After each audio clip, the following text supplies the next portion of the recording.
উত্তরবঙ্গের উত্তেজনাপ্রবণ এলাকাগুলির ওপর কড়া নজর রাখা হচ্ছে এবং কমিশন এই উত্তরবঙ্গে দফা দফায় বিশেষ বৈঠকও করেছে বলে জানতে পারা যাচ্ছে। বিশদে জানবো, আমাদের সঙ্গে রয়েছেন আমাদের প্রতিনিধি সত্যসুন্দর ভট্টাচার্য। সত্যসুন্দর, এই বিষয়ে কি তথ্য পাচ্ছ?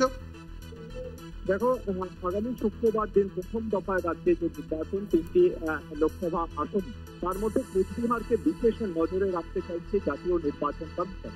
ইতিমধ্যে বিশেষ পুলিশ পর্যবেক্ষক অনিল কুমার শর্মা তিনি উত্তরবঙ্গে রয়েছেন এবং উত্তরবঙ্গে তিনি দফায় দফায় বৈঠক করছেন।